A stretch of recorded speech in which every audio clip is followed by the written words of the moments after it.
I didn't know Richard Pryor was a hacker in Superman 3. I just learned that. Yes. It is, you never seen it? No, because it's like, I saw like Superman 4, I think, and I think I saw Superman 2, but for some reason I didn't see 1 or 3.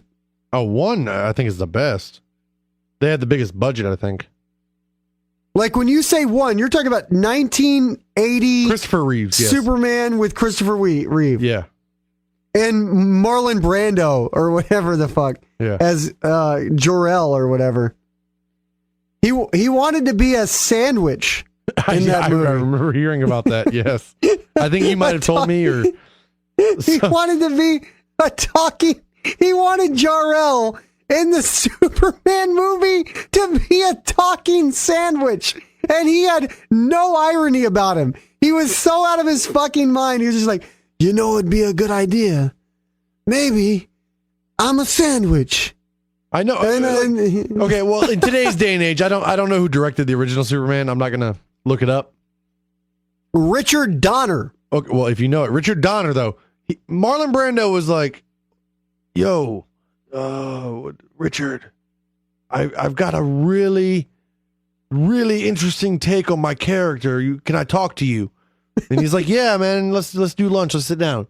So they sit down, and the guy's like, or Brando is telling him, "Look, man, I see what you've done with the character here in the script.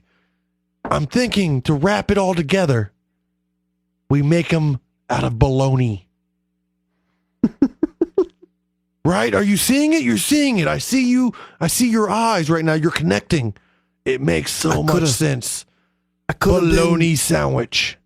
I could have been a bologna. I could have been a. That's where he got that from. I could have been a bologna sandwich.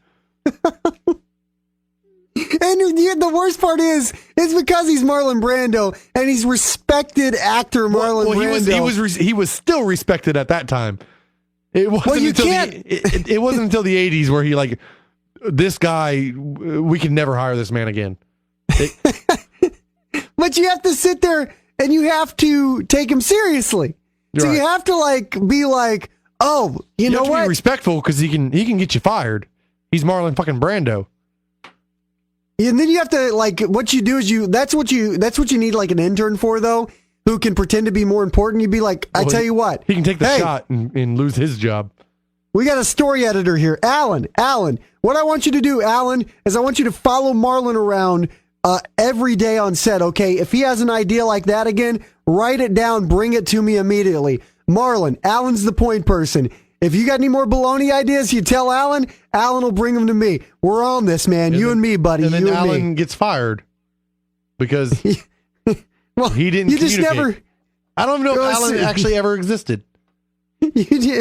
Well, what you do though is as soon as you assign it to Alan, and then Alan comes back to you with his notebook worth of like, hey, Marlon Brando was thinking, what if Wookiees showed up and attacked Superman out of nowhere?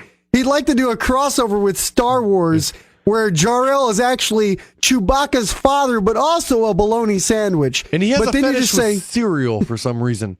Yes, every scene, the sandwich is going to be holding cereal. He wants to have a bowl of cereal.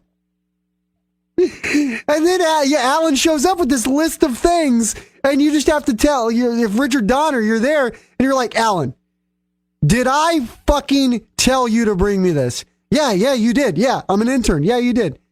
When I said bring me this, I meant fucking never look at me in the eyes again and don't talk to me, Alan. Get the fuck out of here, you piece of shit. You're off the lot.